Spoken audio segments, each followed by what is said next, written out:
첫 코너 저희는 뉴스픽으로 시작을 하겠습니다. 더공감 여성정치연구소의 송문희 박사님 안녕하세요. 네, 안녕하세요. 네, 전혜연 사평론가 안녕하십니까? 네, 안녕하세요. 앞서 제가 이제 사회적 거리두기 개편안이 나와서 우리도 이제 적응해야 된다라는 말씀을 드렸는데 어떻게 달라지는지 뭐 굉장히 복잡하더라고요. 표로도 막 뉴스 보도가 나오고 있어서 정리가 한 번에 잘 안 되고. 그래서 우리에게는 열쇠말이 있지 않습니까? 네, 좀 정리 좀 해주세요. 자, 첫 번째 열쇠말 3단계에서 5단계로 바뀐다는 겁니다. 그러면 네. 1, 2, 3, 4, 5인가 그게 아니고요. 네. 3단계인데 그 중간에 1.5단계와 2.5단계가 들어갑니다. 왜냐 이제 뭐 상권이나 이런 게 단계별로 크게 영향을 받는데 2단계에서 그렇죠. 만약 3단계가 된다 그러면 너무 급격한 변화가 있는 거 아니냐라는 지적이 나왔었죠. 그래서 중간에 이렇게 1.5단계, 2.5단계를 넣어서 네. 자세히 보겠다는 것인데요. 요 거리두기 단계는 7일부터 적용이 됩니다. 네. 그러면 1단계는 뭐냐? 생활방역 단계예요. 근데 1.5단계는 지역 유행 단계 이렇게 나뉘고요. 자, 2단계로 넘어갔다가 2.5단계에서 3단계는 전국 유행 단계입니다. 그러니까 이런 것에 따라서 이제 마스크 착용이라든가 방역 기준이라든가 이런 것이 달라질 수 있는데 네. 자, 두 번째 키워드 예전에는 주로 이런 단계를 일일 확진자 수 기준으로 많이 했었는데 네. 지금은 기준이 좀 여러 가지가 들어갑니다. 쉽게 말하면은요, 병상의 여력이 있는지라고 해서 우리가 왜 감당할 수 있는 수준이라고 쉽게 이게 말하면 굉장히 되죠. 중요하죠. 예. 그런 수준을 다 고려하고 그 다음에 일주일 동안 양상을 쭉 봐서 그 양상에 따라서 결합해서 여러 가지 지표를 넣어서 판단을 하겠다는 겁니다. 하루 확진자가 아니라 일주일 동안을 잘 양상을 이제 지켜보고. 지내보는 거죠. 일일 확진자 수의 일주일 동안의 뭐 추이라든가 그렇죠. 중환자실 병상 여력 등등의 여러 가지 지표가 들어갑니다. 이것은 왜냐하면 어떤 마을인데 여기는 중환자실 병실이 하나도 없다. 그런데 5명이 나왔다는 거와 수도권 전체에서 5명이 나왔다 이런 건 다를 수가 있겠죠. 감당할 수 있는 수준이. 네. 그래서 지역별 상황, 수도권 상황이 다를 수 있기 때문에 여러 가지 상황을 고려해서 판단을 하겠다 이런 것으로 보입니다. 자, 세 번째 그렇다면 우리 생활은 어떻게 달라지는지 한번 살펴보겠습니다. 그렇죠. 일단 재택근무 비율이 뭐 1단계, 2.5단계에 따라서 달라질 수가 있어요. 다만 이제 우리 왜 콜센터, 물류센터 네. 워낙 많은 사람들이 집중적으로 모여 있는 것인데 이런 경우에는 고위험 사업장으로 지정이 됩니다. 그래서 마스크 착용, 거리두기, 방역수칙이 의무화되고요. 자, 학교의 경우에는 권역별로 2.5단계까지 밀집도를 조정합니다. 뭐 몇 분의 2 수준, 몇 분의 2 수준이 가는데 인원을 제한한다는 거죠. 그렇죠. 예. 뭐 3분의 2 수준으로 유지한다던가 2단계에서는 3분의 1 수준으로 밀집해야 된다. 그래서 그러면 전면 원격 수업은 언제부터냐? 3단계부터입니다. 3단계부터. 예전에는 이 중간 단계가 없었기 때문에 좀 급격한 변화가 있을 수 있었는데 네. 지금은 단계별로 밀집도 조금 조정부터 정리가 된 느낌이 그렇죠. 드네요. 예, 그렇습니다. 그리고 종교시설의 경우에는 1단계 거리두기에서는 좌석을 한 칸씩 띄우고 뭐 예배, 미사, 법회 등을 진행해야 되는데 1.5단계, 2단계에서부터는 뭐 전체 좌석 수의 30%, 20% 이런 식으로 이제 종교 행사가 좀 인원 밀집도가 제한이 되고요. 네. 모임과 식사는 금지되고 2.5단계, 3단계에서는 종교에서도 비대면이 원칙으로 됩니다. 그래서 이런 부분들이 이제 많이 조정이 되는 것이고요. 자, 마지막 키워드 가 나갑니다. 지금 우리 이런 방역 수칙을 계속 조정하는 이유 중에 하나가 방역과 경제 이 두 가지를 다 같이 이제 뭐 만족시키기 위한 건데 네. 다만 정부에서 예전에는 주로 권고안이 많았는데요. 지금 네. 같은 경우에는 방역 수칙이 의무화되는 시설이 확대가 됩니다. 예전에는 의무화 시설이 12개, 12종이었는데 23종으로 확대가 됩니다. 그래서 중점관리시설이 9곳, 일반관리시설이 14곳입니다. 그래서 중점관리시설 같은 경우에는 사람들이 아주 밀집되는 것, 예를 들면 뭐 클럽, 네. 노래 연습장, 네. 방문 판매 홍보관 이런 것들이 이제 9개 시설에 들어가는데 지금까지 집단 감염이 좀 다수 발생한 지역들이네요. 예, 이렇게 생각을 네. 하면 쉽겠습니다. 그리고 일반 관리실 같은 경우에는 집단 감염이 발생한 적이 있거나 사람이 밀접한 접촉이 일어날 수 있는 장소인데요. 예를 들면은 이미용업, 미용실, 그다음에 뭐 백화점, 독서실, 영화관 이런 것이 포함이 됩니다. 네. 이런 부분들도 이제 마스크 착용이라든가 방역 수칙이 계속 적용이 되는데 앞으로 이런 방역 수칙을 위반할 경우에는 과태료가 부과가 돼요. 그래서 마스크 착용의 경우에는 하지 않았을 경우에 과태료가 13일부터 부과가 되고요. 방역 수칙 위반의 경우에는 7일부터 각각 적용이 됩니다. 네. 어쨌든 정부에서 이런 개편안을 냈는데 정부가 계속 강조한 것이 지속 가능한 방역입니다. 네. 지속 가능할 수 있을지 또 어떤 허점이 없을지에 대해서 많이 많이 관심이 쏠리고 있는데요. 어쨌든 국민들에게 방역본부가 계속 강조하는 것은 마스크 쓰는 것 그리고 자영업자들이 방역수칙을 꼭 지켜달라는 이 두 가지입니다. 그렇죠. 네. 자, 이제 거리두기 단계가 그동안 뭐 너무 완만하다기보다 조금 그 격차가 커서 경제적인 부분에서 문제가 크다 이런 지적들이 계속 있었기 때문에 이번에 좀 세분화해야 한다는 그 의견이 좀 전문가들의 의견이 좀 반영된 것 아닌가 하는 그런 생각도 들고요. 자, 두 분의 생각은 어떠신지 지금 정리를 해 주셨는데 의견을 좀 들어보겠습니다. 그 사실 3단계 기존에 했다고 하지만은 실제 운용은 2.5단계로 실제로 운영하고 있었다. 그래서 또 이런 방역 수칙을 국민들이 잘 지켜왔다 이런 네. 생각이 듭니다. 이 굉장히 촘촘하게 정밀한 방역 시스템을 만든 것 같은데 제가 주말에 이제 코리아 셀 페스타라 그래가지고 오랜만에 백화점에 한번 가봤는데 네. 참 잘 지켜지고 있더라고요. 그러니까 고객들한테 발열 체크 딱 처음부터 하고 그다음에 그 음식점도 사회적 거리두기 확실하게 띄우고 아 이렇게 잘 지켜진다면은 이 시스템이 유지될 수 있겠구나 싶은데 한편에서는 지금 굉장히 촘촘하게 복잡하게 단계가 나눠져서 제가 이렇게 몇 번 보니까 조금 혼란스럽다. 그러니까 국민들이나 자영업자들이 좀 숙지를 해야 되는데 네. 이거를 어떻게 정부가 잘 홍보할 것인가. 거냐. 그리고 우리가 3종 세트 얘기하잖아요. 네. 손 씻기, 마스크, 거리두기 이걸 얘기하는데 실제로 이제 자영업자분들이 이 5단계에 대해서 많이 안도를 하고 숨통이 트여지는 느낌을 가지면서도 걱정하시는 게 뭐냐 하면 마스크를 안 쓰시는 분들이 아직도 있다는 거죠. 들어와서. 그리고 거리두기 좌석을 배치해 놨는데 굳이 거기에 앉으시는 분들이 있다. 거기에 대해서 얘기를 하면 화를 낸다. 그래서 그렇게 되면은 업주도 과태료를 물게 되고 그렇죠. 그 미착용자도 물지만 업주가 훨씬 많이 물거든요. 네. 그래서 그런 부분에 대한 시민의식이 필요하다 이런 생각이 들고 실제로 혼란스럽긴 합니다만 이제 코로나19와 장기전을 대비해야 되는 시점이다. 맞아요. 아까 그런 말씀하셨잖아요. 별로 한 것도 없이 벌써 11월인 것 같다. 그런데 또 뒤집어 생각해 보면 지금까지 이나마 버텨온 우리가 되게 대견하다. 아, 그렇죠. 긴 시간이었죠. 긴 시간을 잘 네. 견디고 있는데 이 긴 시간이 앞으로 1년, 2년 더 지속된다면 경제도 돌아가면서 우리가 위험으로부터도 보호할 수 있도록 사실은 시민들의 참여가 가장 중요하다. 이런 생각이 듭니다. 네. 그 전문가들 사이에서 조금 우려가 나오는 부분을 살펴봤는데요. 요양병원이라던가 네, 집단 지금 집단 감염이 감염이 많이 많이 나왔던 나오는. 시설에 대한 방역은 좀 더 강화해야 된다는 의견이 많이 나오는 것 같습니다. 보셨듯이 요양병원이라는 것 자체가 뭐 종사자, 이용자 전수조사는 한다고 하는데 전수조사는 대부분 이제 사후적인 관리에 그치는 것이지 예방이 아니다. 사전 예방이 아니기 네. 때문에 이런 사각지대에서 계속 발생했던 것이잖아요. 그 부분의 방역 강화 대책이 계속 나오는 부분은 조금 더 신경을 써야 될 것 같고 또 하나는 정말 이런 상황이 안 오면 좋겠지만 뭐 장기전 또는 이제 위드 코로나와 같이 살아갈 것에 대해서도 대비를 해야 된다는 말이 나오고 있기 때문에 국민들이 좀 피곤하지만 지치지 않도록 정부에서 계속 하는 노력도 굉장히 필요하다고 봅니다. 근데 저는 사실 이제 버스를 많이 타는데 버스 타다 보면 우리 젊은 분들이 한동안은 휴대전화 한 명도 안 했었거든요. 버스 안에서. 그렇죠. 근데 이제 요즘은 워낙 휴대전화가 중요한 문화이다 보니 어떤 한 분이 이제 버스 이제 출발점에서 종점까지 30분 동안 단 한 명이 통화를 하는데 그 한 명으로 인해서 버스 안에 탔던 한 30명 가량은 굉장히 고통스러운 시간을 보내는 경우가 그렇죠. 가끔 있습니다. 그래서 이게 뭐 젊은 분이건 나이 드신 분이건 좀 긴급한 일이면 내려서 통화를 하는 그런 시기로 조금 돌아갈 필요가 있다고 생각을 하고요. 그건 이제 정부에서 꼭 과태료로 물리지 않더라도 시민의식이라고 얘기를 하잖아요. 그렇죠. 그런 부분에서 우리가 다시 한번 조금 긴장감을 갖고 대응할 필요가 있다는 생각이 듭니다. 그 요양병원 같은 경우에 부모님을 요양병원에 네. 모셔둔 분들이 좀 있습니다. 그런데 실제로 면회도 지금 안 되고 있는 그렇죠. 이런 상황인데 요양병원에서 집단 감염이 일어나면 정말 걱정스럽죠. 걱정스러운 일이라 좀 더 세심한 돌봄이 필요한 것 같고요.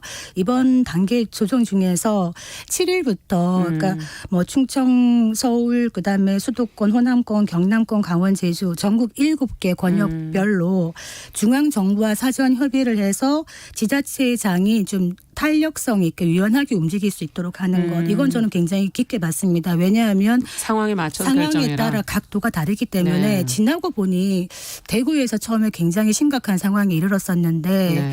그때 좀 그나마 잘했지 않냐 이런 생각이 들 만큼 지자체장의 역할도 중요한 것 같습니다. 저도 뭐 수도권 지역 분리한 거는 굉장히 좋다고 보고요. 근데 이번 기회에 이제 한마디만 덧붙이자면 지방의 일부 작은 곳의 경우에는 병상 확보가 안 돼서 굉장히 그렇죠. 고생을 했다. 그래서 뭐 인근 지역으로 간다든지. 그렇습니다. 그래서 예. 역설적으로 공공의료를 우리가 어떻게 바라볼 것인가, 이거 효율성만으로 봐야 될 것에 대한 논의가 좀 다시 됐던 것 같습니다. 그래서 근본적으로는 그런 부분에 대한 좀 생산적인 논의가 된다면 좀 더 튼튼한 시스템이 마련될 수 있지 않을까 그런 생각이 듭니다. 네. 좀 지속 가능한 장기적인 상황을 좀 대비해야 되겠다는 얘기인 것 같습니다. 자, 두 번째 뉴스로 좀 가보죠. 여성가족부가 여러 가지 성차별적인 정부 정책에 대해서 개선을 권고를 했는데 뭐 여러 가지 내용들이 있는데 그중에서 이제 사실혼 외국인 배우자에게 건강보험이 차별이 없도록 하라 하는 그런 내용이 지금 좀 관심을 끌고 있거든요. 이 내용이 어떤 내용인지 먼저 좀 살펴보고서 얘기를 좀 나눠보죠. 예, 이번에 나온 내용은 특정 성별 역량 평가에 따른 것이라는 보도가 많이 나오는데요. 이제 성별 역량 평가라는 것은 우리나라에서 정책을 짜잖아요. 근데 네. 이 정책이 혹시 성차별적인 요소가 있느냐? 이것은 꼭 여성에 대한 성차별이 아니에요. 남성들 같은 경우에도 우리나라의 잘못된 관습이나 기존의 정책에 의해서 차별을 받는 경우가 있습니다. 그래서 그렇죠. 이런 부분을 검토해서 여가부가 다른 부처라든가 뭐 인사혁신처, 행정안전부, 고용노동부, 뭐 보건복지부 등에 이렇게 앞으로 제도를 개선해 달라 이렇게 주문할 네. 수 있는 겁니다. 그래서 성별 역량 평가는 지금 뭐 전국의 지자체들도 많이 하고 있고요. 여가부에서 이번에 특정 성별 역량 평가를 하면서 지금 말씀해 주신 내용을 보건복지부를 중심으로 좀 개선을 해라라고 네. 권고를 했습니다. 내용이 뭐냐면은요. 지금 우리나라 같은 경우에는 외국인들이 우리나라 한국인하고 혼인신고를 한 경우에 배우자와 미성년 자녀만이 건강보험 가입 대상으로 인정이 된다고 합니다. 네. 그런데 혼인 신고를 했을 때. 그렇죠. 이제 좀 안타까운 건 뭐냐면 우리나라 같은 경우에 이제 사실혼 관계도 좀 많다라고 하는데 네. 이게 인정이 안 돼요. 그렇다 보면은 지역 가입자로 전환을 해야 되는데 지역 가입자가 보험료가 상대적으로 좀 비싸니까 부담이 된다라는 지적이 나왔었고 그리고 이제 취업을 한 경우에도 직장 가입을 적용받기 어려운 문제가 예를 들면은 지방의 농업에 종사하는 경우 네. 이런 경우가 또 있는 거죠. 또 외국인 여성들이 남성보다 취업자 수가 좀 적습니다. 근데 외국인 여성들이 우리나라에서 뭐 아이를 갖거나 이랬을 경우에 여러 가지 그렇죠. 병원 많이 다녀야 되잖아요.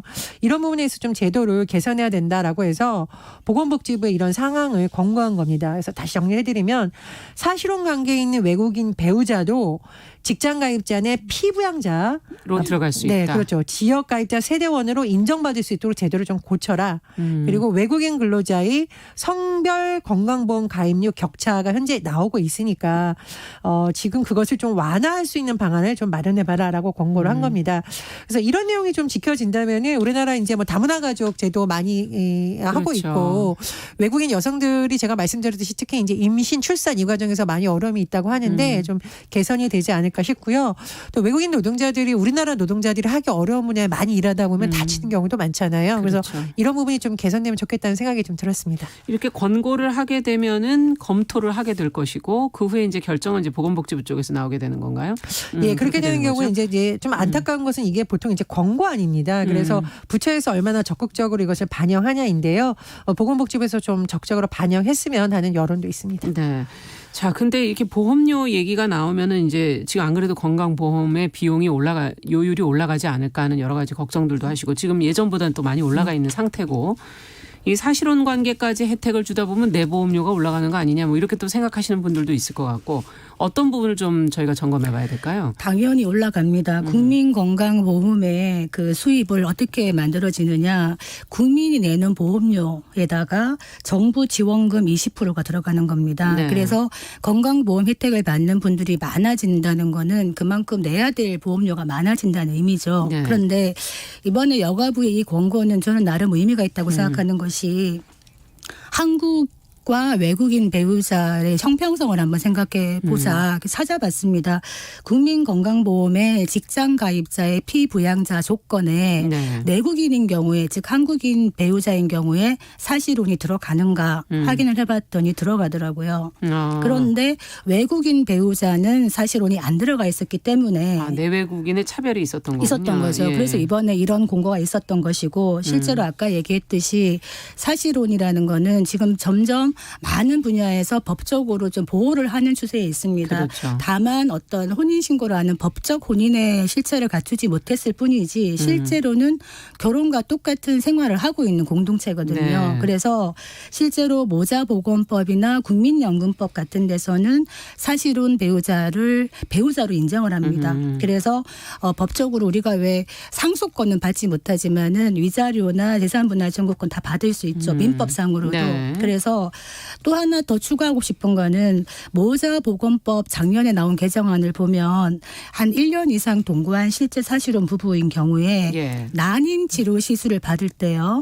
이것도 건강보험의 혜택을 받을 수 있습니다. 그래서 이 부분까지도 확장이 되면 어떻겠는가. 지금 말씀해 주시는 되는 것은 다 내국인들이 내국인입니다. 되는 거죠. 이 부분까지도 사실 확장하면 좋겠다. 왜냐하면 사실은 외국인 배우자도 사실상은 거의 국민에 준하는 그렇죠. 생활을 하기 때문인데 문제는 건강보험에 지금 재정 누수가 심각하다. 이런 얘기 많이 하거든요. 왜 그러냐.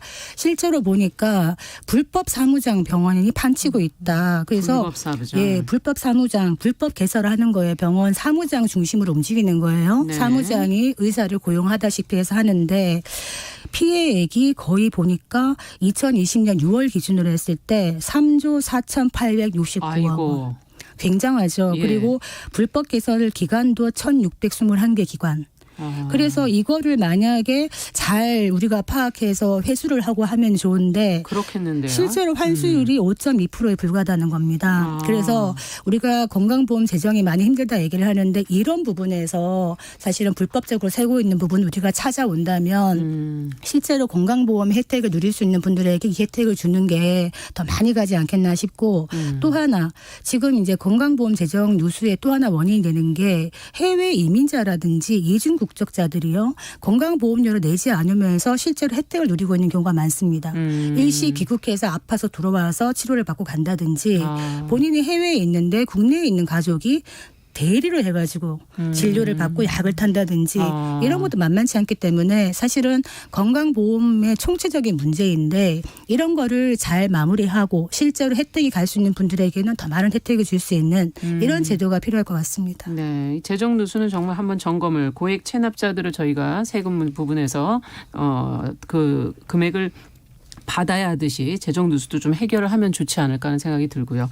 어떻게 보십니까? 그 다문화 가족에 대한 여러 가지 뭐 실태 조사 이런 거 보면 계속 늘어나고 있어요. 그리고 굉장히 다양한 형태의 다문화 가족이 우리나라에 늘어나고 있는데 예를 들면은 아까 이제 한국인 배우자와 외국인 이런 부부들도 있지만 뭐 기화를 한 경우도 있고 굉장히 다양한 가족의 형태가 그렇죠. 등장하고 있습니다. 그래서 저는 이걸 보면서 이런 경우뿐만 아니라 앞으로 다양하게 변화하고 있는 가족상을 반영한 정책들이 계속 사실 보완이 돼야 돼요. 그래서 네. 그런 한 차원에서 좀 봐야 된다고 생각을 하고요.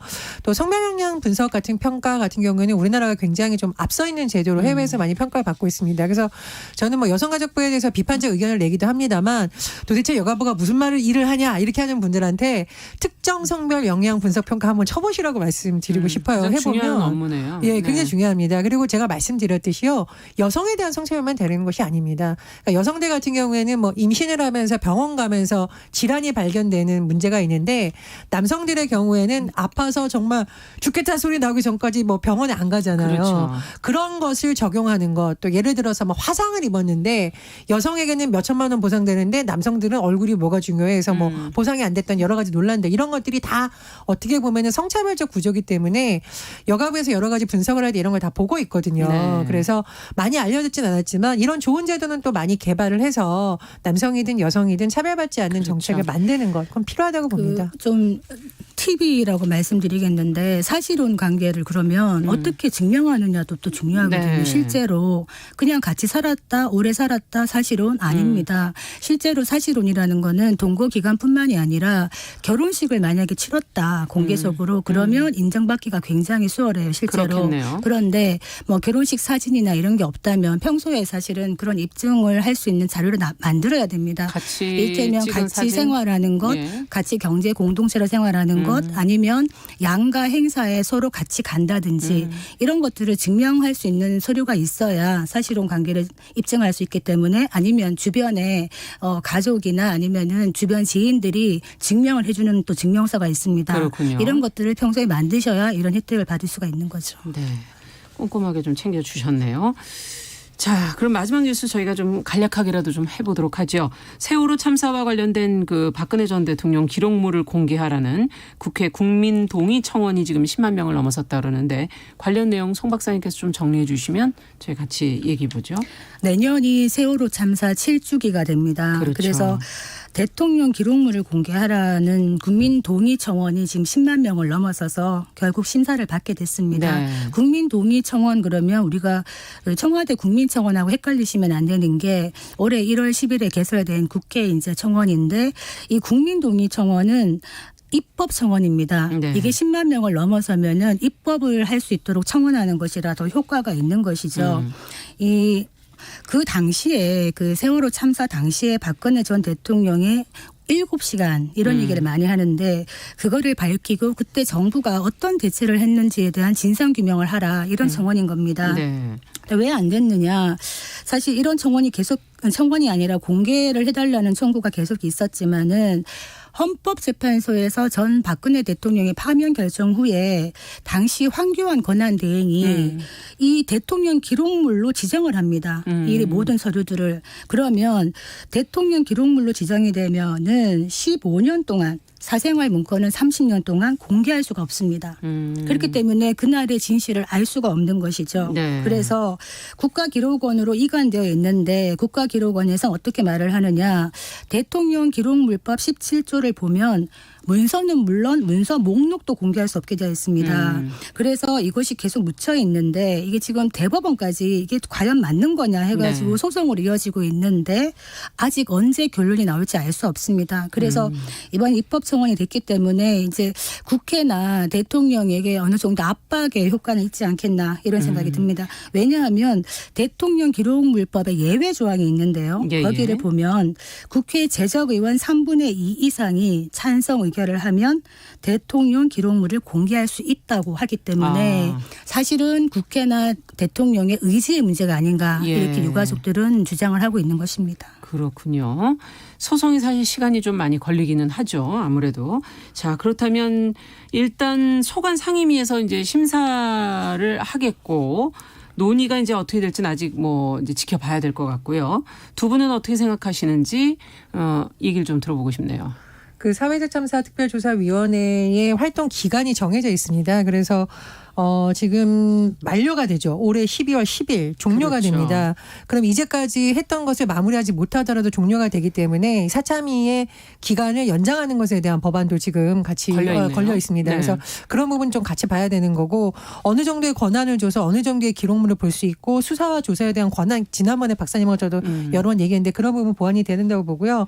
딱 하나만 더 말씀드리면 어떤 국회의원을 신부님이 만나서 이런 얘기를 했더니 그 국회의원이 지금 법이 없어요. 그랬어요. 그 신부님이 그래서 법 만들려고 당신 국회의원 시킨 거다. 저 그 말이 딱 떠올랐습니다.